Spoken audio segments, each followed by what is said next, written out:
Bon, si vous me suivez sur Instagram, vous savez que je n'ai pas changé de coupe, j'ai juste une frange clipsée, ne vous inquiétez pas. Je ne sais pas dans combien de temps je l'enlèverai. Je ne dors pas avec. Je sais pas dans combien de temps j'arrêterai de la mettre, voilà, c'est ça. Parce que, voilà, il a fallu que je fasse une petite intervention sur le front. Et il y a des fils, etc. C'est pas très beau à voir, donc... donc voilà, on cache tout ça, hein, pour l'instant. Bonjour à tous, alors aujourd'hui j'ai décidé de faire mes favoris du mois de mars. Vous inquiétez pas si vous entendez du bruit, c'est que j'ai ma famille à la maison. Et comme d'habitude, qui dit famille dit un peu de bruit. Dans la maison, un peu plus de côté vivant, tout ça, rien de grave. Alors aujourd'hui j'ai comme d'habitude 10 produits à vous présenter, enfin 10 produits, pas véritablement, c'est 9 produits et une série TV entre guillemets. J'ai pas beaucoup de soins pour le mois de mars, je dirais par manque de temps. Ouais, je dirais par manque de temps. Je pense que le mois d'avril va être compliqué aussi niveau soins, puisque au niveau du visage je peux pas faire grand chose pour l'instant. C'est assez compliqué pour l'instant, donc voilà. Et je pense ne pas avoir beaucoup de temps non plus au mois d'avril pour les soins. Donc ça risque d'être compliqué. Cependant, j'ai quand même 2 soins de ouf dans ma... dans ma tête, hein. J'ai ce shampoing de chez Mulatto, Patrice Mulatto. C'est un shampoing repigmentant, shampoing rouge de Venise, reflet acajou au burn, cheveux naturels ou colorés. Il y a du beurre de karité bio, extrait de fruits, huile de tournesol. Il y a 92% excusez-moi, d'ingrédients d'origine naturelle. Il n'y a pas d'ammoniac, il n'y a pas de silicone, il n'y a pas de parabènes. C'est made in France. Moi je l'ai pris sur Amazon. Pourquoi j'ai pris ce produit? En fait il y a de ça à peu près plus d'un mois. C'était... ouais, ça a fait plus d'un mois puisque c'était fin février. J'ai fait une couleur au niveau de mes cheveux. J'ai voulu des reflets en bas un peu rouge, etc. Et ça commençait à devenir en mode chocolat. Le truc que j'aime pas. C'était pas assez froid à mon goût, etc. C'était pas ce que je voulais. Et moi mes collègues m'ont dit bah c'est simple, faut que tu ailles chez le coiffeur pour refaire une petite retouche quoi, une petite platine quoi, je crois que ça s'appelle comme ça. Sauf que moi je me vois pas retourner chez le coiffeur parce que j'ai vraiment pas le temps, mais quand je vous dis j'ai pas le temps, c'est vraiment j'ai pas le temps. Je sais même pas si j'aurai le temps de manger au bout d'un moment. Je me voyais pas perdre du temps de toute façon pour ça puisque j'ai d'autres choses à faire. Vous voyez ce que je veux dire, en général... on est pris avec nos enfants, avec le travail, on doit régler des petits problèmes de santé, enfin voilà. Et là je me voyais pas y retourner et j'avais pas la force non plus parce que moi chez le coiffeur, la fois dernière ça a duré 4 heures, je n'en pouvais plus. La fois d'avant ça a duré un peu moins de temps, je crois que c'était beaucoup mieux. Je ne peux pas, je peux pas rester assise 4 heures à attendre que ça sèche, je ne supporte pas ça. Enfin pas que ça sèche mais que ça prenne la couleur, je ne supporte pas ça, voilà, je m'emmerde chez le coiffeur, soyons honnêtes, je m'emmerde et je n'aime pas ça. Donc une de mes collègues m'a dit bah essaye le shampoing repigmentant. Bon, alors il y a 2 écoles pour ça, il y en a qui disent que ça ne fonctionne pas, il y en a d'autres qui disent si ça fonctionne. Je me dis allez je vais essayer, de toute façon si ça fonctionne pas tant pis, mes cheveux seront moches, et si ça fonctionne tant mieux, mes cheveux vont ressembler plus à ce que je veux. Et bah ce truc c'est une tuerie. Comment vous dire que c'est un shampoing, donc ça dure 5 minutes, même pas combien de temps faut laisser poser. Alors j'ai pas mes lunettes, hein, je suis désolée. 2 à 3 minutes, puis rincer abondamment. Alors regardez, je sais pas si vous allez voir, j'ai déjà une trace rouge. Alors ça. Donc, vous pouvez utiliser des gants. Je dirais que ce n'est pas de trop, mais c'est pas une obligation. Moi je me suis retrouvée à la fin avec des mains quand même un peu rouges. D'accord, j'avais beau nettoyer, mes mains étaient plus rouges que d'habitude. Il n'y a pas mort d'homme, mais voilà. Ou comme dirait l'une de mes collègues, vous utilisez un gommage sur les mains. Bon, voilà. Franchement, j'ai le résultat que je veux. C'est beaucoup plus roux qu'avant. Alors là, on ne voit pas tellement, je pense, parce qu'ils sont bouclés, etc. Et quand ils sont bouclés, ça fait plus... Alors peut-être que là, vous allez plus voir. Vous voyez là ? C'est vraiment rouge quoi, et ça fait plus d'une semaine que je l'ai fait. C'est plus rouge que d'habitude et ça c'est tip top, c'est ce que je veux. C'est à faire à peu près toutes les 4 semaines. Là j'en ai 500 ml donc je suis tranquille. Le seul petit bémol je dirais c'est que moi j'ai... Alors déjà quand je suis sortie de la douche, j'avais pas fait de soin après ça, j'avais juste mis le shampoing. Je pense qu'il aurait été bien de faire un masque tout de même pour que les cheveux soient moins rêches. Parce que quand on sort après ce shampoing, je trouve que les cheveux sont un peu rêches, etc. Après il faut nettoyer toute sa salle de bain. Parce qu'il y a du rouge partout. Voilà. Mon oreiller ne me remercie pas. Mon oreiller a d'un côté noir et d'un côté blanc. Je pense que j'aurais dû mettre le côté noir. Alors ça devrait s'en aller je pense avec la machine à laver, je ne suis pas sûre. Mais voilà, faire attention à ça. Et ça n'a pas dégorgé de suite sur mon oreiller, hein. Ça a dû dégorger une semaine après, donc voilà. Donc moi j'aime beaucoup par contre ce produit parce que il a fait ce que je voulais pour mes cheveux. Et je trouve ça cool parce que je vais pouvoir le refaire tranquillement jusqu'à ce que je retourne chez mon coiffeur. Sachant que quand je retournerai voir mon coiffeur, je lui dirai que j'utilise ça. Il existe aussi en violet, j'aimerais bien essayer en violet. Je suis tentée. Mais voilà, lui expliquer que ça, je l'utilise et qu'il fasse attention parce que peut-être que la couleur ne va pas prendre de la même façon. Ensuite, d'autres soins. Alors c'est plus une marque dont je vais vous parler, c'est un peu spécial. C'est Mask Bar. Mask Bar qui fait des masques tissus de folie. Je suis dégoûtée, je ne peux pas les utiliser actuellement à cause de cette fucking cicatrice sur mon visage. Je suis fan de ces masques tissus. Je trouve qu'ils font quand même de l'effet parce qu'il y a beaucoup d'effets avec Mask Bar. Vous avez éclaircissant, vous avez matifiant, vous avez, alors à la grenade c'est éclairci, hydrate, j'ai un anti-rides, j'ai celui animal dragon qui est vitalisant, voilà. Moi je les adore, mon préféré c'est quand même celui-ci, cette gamme là où en même temps vous avez le petit côté animal, les masques animaux, c'est très très mignon. Mais j'aime beaucoup aussi ceux-là, ils sont très faciles à faire. Moi je sais que en ce moment j'ai la flemme de faire des masques crème, etc. Des masques qu'on étale, vous voyez ce que je veux dire, et qu'après il faut rincer. Là de toute façon c'est foutu, je ne peux pas faire de masque avant un mois je pense. Voilà, j'adore ce type de masque là, ça se met facilement.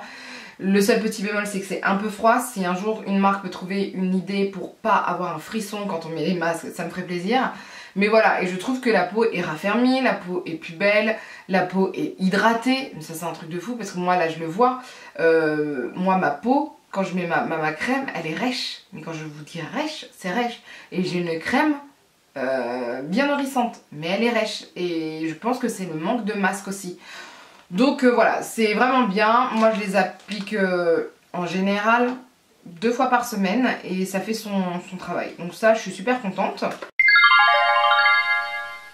Après je vous parle directement de maquillage. Alors les maquillages, il y en a pas mal. Il y a beaucoup de choses pour les yeux, j'ai l'impression.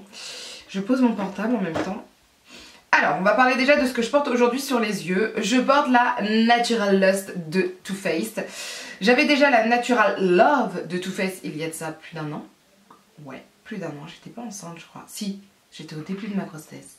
Bref. Que j'avais kiffé, voilà. Et là, la voici, la Natural Lust que je kiffe aussi. Je l'ai utilisée aujourd'hui. J'ai pris des photos, je sais pas ce que ça va faire. Est-ce que je vais pouvoir faire un article avec ou pas, je ne sais pas. Tout ce que je peux vous dire, c'est que moi je l'utilise souvent quand je suis en repos, quand je veux un maquillage facile à faire et pas trop lourd, etc. Là, moi j'aime bien, ça fait maquiller mais pas trop, j'apprécie énormément. La pigmentation est au rendez-vous, non mais sincèrement, hein, la pigmentation est au rendez-vous. Il y a des couleurs que j'ai pas encore utilisées qui sont vraiment tip top là, comme ce kaki là et ce bleu gris qui a l'air super beau. Les couleurs irisées sont bien irisées, moi je les applique au doigt, les fards mat sont bien pigmentés à mon goût. Voilà, moi je trouve que c'est pigmenté, moi j'apprécie, j'utilise de toute façon tout le temps une base avec, ce qui fait peut-être que c'est plus pigmenté que avec d'autres personnes. Il y a beaucoup de personnes qui ont critiqué la Natural Love alors que moi je la trouvais tip top. Et la Natural Lust, je pense que les avis sont mitigés. Moi je l'apprécie énormément, je trouve qu'elle fait des très beaux make-up et pas embêtant, enfin facile à faire, vous voyez ce que je veux dire. Il y a un grand miroir, le packaging est magnifique, bref, moi j'aime ce type de palette et de toute façon je pense que j'apprécie de plus en plus les palettes Too Faced. Je vous l'ai déjà dit, depuis qu'ils ont été achetés par Estée Lauder, je trouve que, par le groupe hein, Estée Lauder, je trouve que les produits sont de meilleure qualité. Et j'attends avec plaisir eyeliner, j'aimerais bien l'essayer assez vite. Autre palette que j'ai utilisée, et d'ailleurs j'ai fait un tuto avec vous, je vous ai en plus montré un de mes maquillages pour la soirée gold, c'est la New Nude de Huda. Comment vous dire que cette palette est une tuerie. Là c'est de la pigmentation mais level 12, hein, tip top. Ce qui m'a juste choqué, c'est que ces deux fards là, juste ici, Excité et Infatuated, ça doit être ça. C'est vraiment comment vous dire ça, des paillettes pressées, des paillettes toutes fines pressées, et je trouve que c'est pas très facile à utiliser. Je préfère les autres qui ont une texture un peu plus crème et qui ont ce côté un peu duochrome. Ces deux-là, je pense qu'il faut vraiment les appliquer plutôt avec une colle à une colle à faux, c'est n'importe quoi. Une colle à paillettes, mais pas toute seule. Je trouve qu'il y a trop de chute, c'est pas beau sinon. Mais oui, la pigmentation est au rendez-vous, c'est tip top. La base à paupières est bien, mais c'est pas la base la plus ouf du monde. Je préfère 10 fois plus celle d'Urban Decay. J'ai pas essayé la P. Louise, j'aimerais bien l'essayer. Mais voilà, c'est vraiment une très belle palette. Voilà. Surtout en ce moment, moi je suis beaucoup portée sur le rose, le maquillage rose, etc. Alors qu'à la base c'est pas du tout mon truc. Mais elle me donne tout le temps envie en fait. Je trouve qu'elle va bien avec le côté été de cet été. Hein, voilà. Puisque je pense que de toute façon le rose va être mis à l'honneur, je pense. Rose et rose fuchsia. Donc voilà, c'est une très belle palette, elle est magnifique. Voilà, du Huda Beauty tout craché, c'est vraiment une... Moi j'aime bien la marque Huda Beauty. Alors plus pour les yeux que pour les lèvres je dirais. Mais j'aime beaucoup et j'ai jamais essayé les teints, enfin les produits teints. Quelque chose que j'ai aussi utilisé aujourd'hui, j'ai aussi pris des photos, on va voir ce que ça va donner. C'est la Glitter Palette de Sephora dont personne n'a entendu parler, hein, je ne sais pas pourquoi. Donc ça comprend 4 fards comme ceci, ce sont des fards irisés, mais ce sont des paillettes, donc je ne sais pas si vous verrez, j'ai des paillettes là sur les yeux, c'est pas du Stila, c'est absolument du Sephora, je l'applique toujours au doigt, c'est super beau, je compte vous faire un article, ça se trouve il sera déjà sorti au moment où je vous mets la vidéo en ligne, ou il va sortir dans quelques jours. J'essaye de faire en sorte de vous prendre de belles photos pour que vous voyez bien les paillettes. C'est une tuerie ce truc, si vous trouvez que votre maquillage est un peu trop terne ou quoi que ce soit, ça c'est bien. Voilà, vous rajoutez ça, c'est tip top, c'est super beau. J'évite des make-up artistes l'utiliser tout seul, etc. Utiliser un fard tout seul, sans un fard en dessous, etc. Moi en général j'utilise avec un autre fard, mais moi j'adore. Franchement je suis fan de ce produit et il fait partie, en fait il est posé là tout le temps sur ma table. Parce que c'est mon petit produit un peu comme la Alchemist de Kat Von D. Ça me permet de rajouter un peu plus de vivacité à mon maquillage. Parce que voilà, certaines fois le maquillage, on a beau se maquiller, on a un peu la gueule terne, il faut être honnête.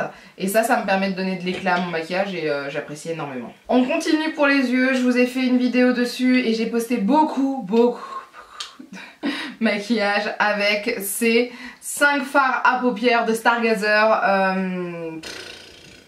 Donc ce sont les Eye Dots néon ou néon Eye Dots, je ne sais pas, moi je les ai pris sur Amazon pour aller 5 € quoi.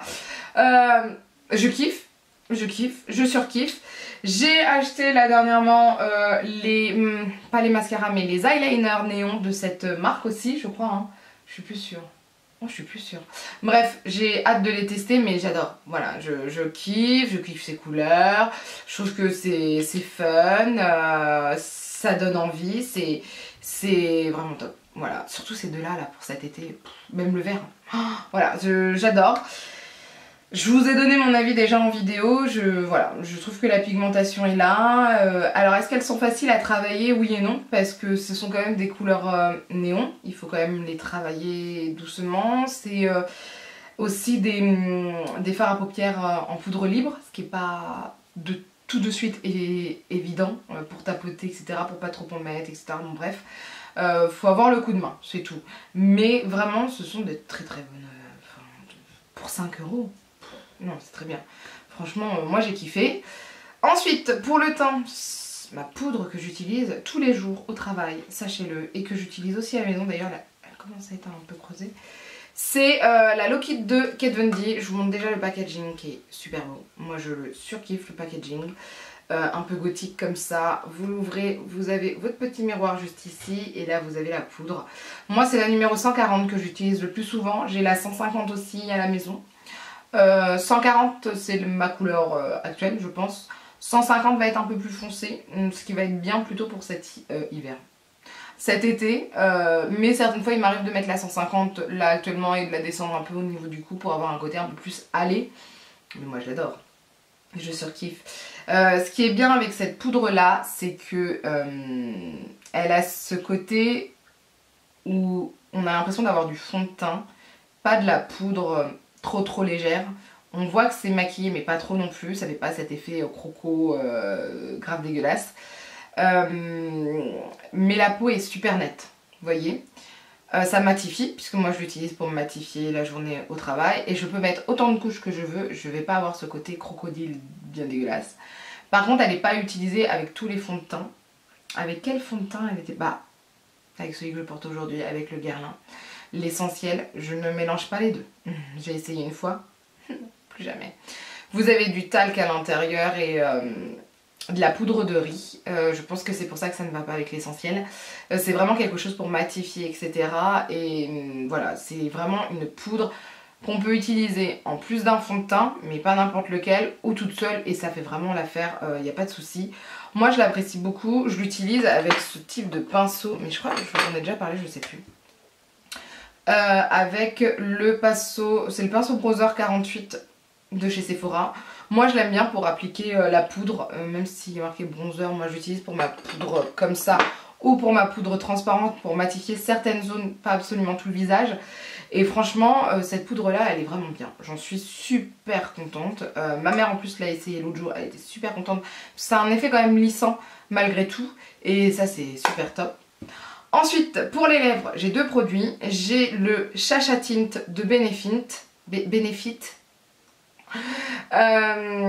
Donc je sais pas si vous connaissez, moi je l'ai en petite taille, hein, je l'avais dans un petit coffret. C'est en fait une encre à lèvres que vous mettez sur vos lèvres. Moi je l'aime bien utiliser, alors là actuellement j'ai utilisé surtout cette couleur parce que j'avais envie d'oranger, pêche, tout ce que vous voulez. Et je le mélange après avec un gloss. En ce moment j'utilise beaucoup de gloss, etc. Je vous en parlerai je pense dans mes favoris du mois prochain. Voilà. Mais je mets ça, je mets un gloss ou un rouge à lèvres par dessus et je trouve qu'il y a cet effet orange et pêche qui reste quand même un peu, ce qui va donner plus d'éclat au niveau des lèvres. Là aujourd'hui mes lèvres sont correctes, hein. Je trouve que c'est un peu terne par rapport à d'habitude, je pense que j'aurais mis ça en plus, mais je voulais changer un peu. J'aime bien ce côté éclat qui va rester toute la journée puisque c'est une encre à lèvres et ça reste vraiment toute la journée sur les lèvres. Vous avez beau manger, vous aurez toujours ce côté pêche orangée sur vos lèvres et il y a plusieurs couleurs. On a le Benetint qui est rouge, on a le Rosa Tint qui est plus rose et il y en a un autre, je ne sais plus lequel c'est. Mais voilà, chez Benefit ça c'est vraiment bien, on n'en parle plus beaucoup je trouve. Avant c'était utilisé pour les joues et les lèvres, je pense que c'est toujours utilisé pour les joues et pour les lèvres, sauf que moi les joues je l'utilise jamais pour ça. Enfin, j'utilise jamais pour les joues. C'est pas mon truc, ça me convient pas, ça fait pas ce que je veux, etc. C'est pas mon délire pour l'instant. Mais en tout cas, au niveau des lèvres, moi je sais que je l'apprécie énormément. Un rouge à lèvres que j'ai pas posté, mais ça allait avec mon maquillage pour la soirée gold.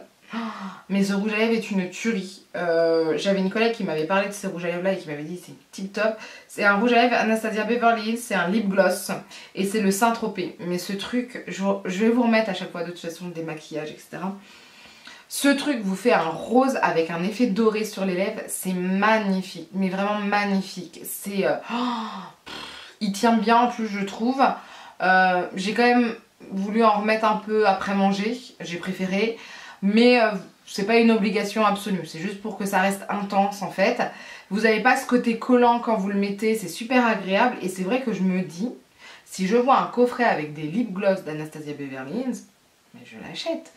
Pas absolument un grand, parce que je suis pas très fan moi des grands rouges à lèvres etc. Mais cette quantité là, c'est du combien? Alors c'est bien, je vous dis c'est du combien, mais je n'ai pas mes lunettes. 2 grammes 2 grammes 2 grammes ou 3 grammes, un truc comme ça. Moi je trouve que c'est suffisant pour moi et j'apprécie énormément ce type de couleur. J'aime beaucoup ce gloss là et je pense qu'il va être beaucoup utilisé cet été parce que la couleur est magnifique quoi. Et c'est vraiment un passe-partout parce que c'est un rose avec cet effet doré donc c'est tip top. Voilà. Au niveau du maquillage, on a terminé. Maintenant, au niveau de la série TV, c'est... alors, c'est pas une série TV. Je vais retrouver ça. C'est sur Molotov. Je suis désolée, je me connecte en même temps. C'est Zo, mais c'est pas Zo, la série Zo qu'il y avait sur TF1. C'est pas du tout ça. C'est un autre nom. Enfin, il y a Zo, mais il y a un autre nom. Une saison au Zo sur France 4. J'adore cette... alors, c'est comment vous dire. Vous vous rappelez, sur TF1, il y avait... c'est une série documentaire qui s'appelait truc vétérinaire, là je sais pas quoi.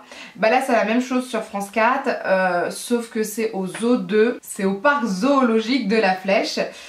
Donc ils disent, bah, je vais prendre mon iPod près de moi parce que là je vois rien.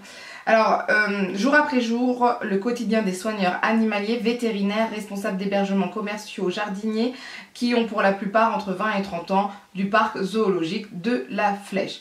Alors, on voit surtout, enfin là pour l'instant, j'ai regardé plus d'une saison, on voit surtout les soigneurs et vétérinaires. Mais le jardinier tout ça, j'ai pas trop vu, commerciaux non plus. Mais c'est super intéressant parce que on apprend des choses sur les animaux qu'on n'est pas censé savoir, parce que ce sont quand même des animaux qu'on voit pas au quotidien, j'ai envie de vous dire. Et puis c'est une façon d'aimer les animaux qui est très intéressante parce que c'est pas non plus... comment dire ça? Ça nous permet d'apprendre en fait, pas de nous dire ah faut pas faire ça, faut pas faire ci. Non, on fait pas ça parce que patati patata patata. Et ça c'est super intéressant. Moi j'aime bien ce genre de séries documentaires qui m'apprennent des choses, qui me donnent un peu plus de savoir. En plus moi j'adore les animaux, je suis une fanade des animaux. Je pourrais passer ma vie dans un zoo, ça je le sais. Et j'aime bien ce côté voilà, qui nous explique un peu pourquoi l'animal est comme ça, qu'est-ce qui se passe quand, voilà, quand par exemple il est blessé, qu'est-ce qui se passe, pourquoi certaines fois l'otarie ne veut pas nager, enfin voilà. Il y a plein de choses très intéressantes et moi j'aime bien. Je suis pas une grande fervente des zoos en général, puisque je me dis que certaines fois ils peuvent être maltraités, etc. Mais celui-ci, quand il montre en tout cas comment ça se passe, ça a l'air de bien se passer. Maintenant je sais devant la caméra, mais quand même. Il y a pas mal de changements, de travaux qui sont faits pour les animaux. Après moi je les connais pas les animaux, hein, j'ai envie de vous dire. Mais voilà, en tout cas c'est intéressant d'apprendre un peu plus sur les animaux. J'aime beaucoup cette série. Et puis c'est tout, hein, j'ai envie de vous dire. C'était ma série du mois de mars, surtout parce que là j'ai commencé une autre série et j'en suis gaga. Voilà, c'est tout. Donc voilà, c'est tout pour cette vidéo. En tout cas, j'espère que cette vidéo vous a plu. Vous, n'hésitez pas à me dire si vous avez déjà essayé les produits dont je vous ai parlé aujourd'hui. N'hésitez pas non plus à me laisser un commentaire, ça me fait plaisir. D'ailleurs, il va falloir que je m'y remette là, parce que je me remets seulement dans le bain là, petit à petit. J'essaye de reprendre du poil de la bête. Voilà, en tout cas n'hésitez pas à lever les pouces vers le haut si la vidéo vous a plu, à partager la vidéo parce que plus on est fou, plus on rit, et à vous abonner pour ne rien rater. Sur ce, je vous dis à bientôt. Bye.